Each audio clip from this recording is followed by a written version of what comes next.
In January 1996, word breaks that the biggest pop star in the world is about to re-sign with Virgin Records, $80 million, 4 albums. At the time, people called it the largest recording contract in history. She is 29 years old, and she has just come off a decade where almost everything she touched turned to platinum. She can make anything she wants now. Another wall of hits, a safe, enormous, crowd-pleasing smash. Anything. And what she decides to make, with all that money and all that freedom, is an album about her own depression. This is the story of The Velvet Rope. October 7th, 1997. Virgin Records puts out Janet Jackson's 6th album. It debuts at number 1, around 202,000 copies in the first week, on its way to triple platinum at home and millions more around the world. By every number a record label cares about, it is a smash. But put it on, and it does not sound like a victory lap. It sounds like someone taking a wall down, brick by brick, in public. Start with the title, because the title is the whole idea. A velvet rope is the thing outside the club. It keeps people out, and it makes the people inside feel chosen. Janet takes that image and turns it around. The album frames the velvet rope as the barrier we put up around ourselves. The thing that keeps other people at a distance and keeps us from being known. Everybody has one. Hers had just been bigger and shinier and higher than almost anybody's on the planet. The whole album is about what it costs to finally let somebody past it. To understand how big a swing this is, you have to know what came before it. In 1986, she makes Control, the album where she parts ways with her own father as her manager and takes over her life. Nasty. What Have You Done For Me Lately? Sharp, modern Minneapolis funk, built with 2 producers named Jimmy Jam and Terry Lewis. It goes 5 times platinum and turns her from one of the Jacksons into a star in her own right. In 1989 comes Rhythm Nation, a concept album in stark black and white about racism and poverty and unity that somehow also throws off 7 top 5 singles across 3 straight calendar years, a run almost no other album has ever matched. Then in 1993, Janet, where she drops the Jackson off the cover entirely, carried by the single That's the Way Love Goes, and makes a grown, sexual, supremely confident record that sells more than 14 million copies worldwide. Control, Rhythm Nation, Janet. 3 blockbusters in a row, and every single one of them is, at its core, an album about being in command.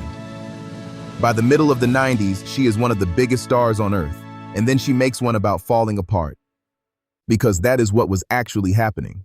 On the outside, Janet Jackson is at the absolute top of the world. On the inside, she is coming apart. She has talked, since, about a long stretch of depression and anxiety, about not liking the person she saw in the mirror, about a sadness she could not explain to anybody, sitting dead center of a life that, from the outside, looked like it had every single thing a person could want. The album, she has said, came out of an emotional breakdown. It was not a theme she picked off a shelf to sell records. It was the only thing she could honestly write about. And so, for once, the woman whose entire career had been about control made a record about not having any. She makes it with the 2 people she has made almost everything with, Jimmy Jam and Terry Lewis, the team out of Minneapolis who had built the Janet sound all the way back to Control. But this time they go somewhere different. The beats slow down. The bottom gets darker and stranger. You can hear trip hop in here, that moody, smoky, late-night sound coming out of England right then. There is folk on this record. There is jazz and rock and electronic music. There are live strings and long, quiet passages and spoken interludes that tie the whole thing together like chapters in a book. It is the least convenient record they had ever made together, on purpose. The first single tells you everything. Got Till It's Gone is built on a sample of Joni Mitchell. Big Yellow Taxi. That line everybody knows about not knowing what you've got until it is gone. And Q-Tip from A Tribe Called Quest is right there on it. The biggest pop star in the world opens her album campaign with a folk sample and an underground rapper over a slow, hazy beat. No big chorus to grab the radio. A mood. It is the strangest possible way to launch the most expensive album of your life. And she does it on purpose because it tells you, in the first 4 minutes, that this will not be what you expected. Then comes Together Again. On the surface, it is one of the brightest dance songs of her whole career, a giant, glittering, international #1 hit. Underneath, It is a song about a friend she lost to AIDS. Critics describe it as an afterlife party for everyone the disease had taken. She made grief you could dance to. That is the trick of this whole record, sitting inside one song. The rest of it keeps pulling the rope down. I Get Lonely is exactly what it says. A superstar admitting, on the radio, that she goes home alone and aches for somebody. Every Time is almost unbearably quiet. A fragile ballad about the fear of love, her voice right up against the microphone, no production to hide behind. And then, a few tracks from the loneliest song she ever recorded, there is Rope Burn, where she invites you to tie her up. One of the frankest songs about desire and control a mainstream star had ever released, sitting on the same record as its most fragile confessions. And then, because even a record this heavy needs one window left open, there is Go Deep, a pure, gleaming dance floor song, a few minutes of release set against all the ache. That is the whole album in one sequence. Want and Hurt, on the same record, sometimes in the same breath. And then there is the stuff that, in 1997, almost nobody at her level would touch. Remember what 1997 is. That April, Ellen DeGeneres comes out, on her show and in her own life, and it is front page news, and it is a fight. That is The Climate. And here is Janet Jackson, the biggest pop star alive, putting out Xone, a straight-up anti-homophobia anthem, telling you plainly to love who you love. Then she takes a Rod Stewart song, Tonight's the Night, and keeps it sung to a woman. What About takes a soft, pretty melody and detonates it halfway through into a furious song about an abusive relationship. Depression, desire, abuse, sexuality. She says all of it out loud into the biggest microphone in pop. The album wins a GLAAD Media Award, and it makes Janet, for good, one of the great gay icons in music. From a star that size in that year, that was close to unheard of. Pop stars were supposed to be a fantasy you could project anything onto. Janet did the opposite. She told you exactly who she was, including the parts the machine around her would much rather have kept behind the rope. The depression, the desire, the doubt, the whole unglamorous truth of being a person inside one of the most famous lives on the planet. And it is built to be heard as one piece. The spoken interludes are not filler. They are the doorways between rooms, walking you down into the dark and then back up toward the light.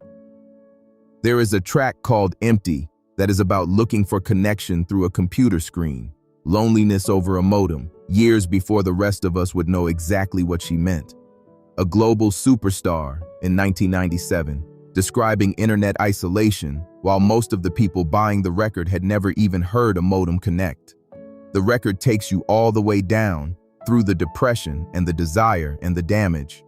And then, near the end, it starts to climb. A song called Special, an affirmation, a hand reaching back to a hurting person to tell them they are worth something. The velvet rope does not just describe the wall. It walks you all the way through it and out the other side. And here is the thing. It works. #1 album, triple platinum at home, millions more around the world. And at the Grammys, the video for Got Till It's Gone won Best Short-Form Music Video, while I Get Lonely was nominated for Best Female R&B Vocal. The critics, who could have punished her for getting heavy, mostly lean in and call it her most mature and most personal record. It was not entirely free. Being that open in 1997 came with a backlash. The frankness about sex got her the Clutched Pearls coverage. Talking plainly about depression before pop had any real language for it made people uncomfortable. But that discomfort is the whole point. She was early. She was saying the quiet things out loud a full generation before the rest of pop worked up the nerve to follow her. Because listen to pop and R&B now. Listen to how normal it has become for the biggest stars in the world to sing about their therapy, their loneliness, their identity, their lowest nights.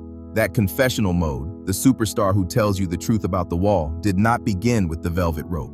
But this is one of the first times a star this big did it this directly, this fully, and sold millions of copies anyway. A lot of careers got built on that kind of radical honesty. They are walking through a door Janet helped open, and she opened it the hard way, not in a memoir, years later when it was safe.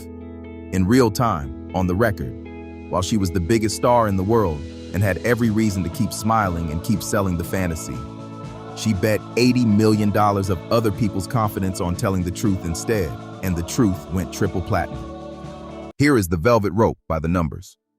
The velvet rope is what happens when somebody who could give you anything decides to give you the truth instead.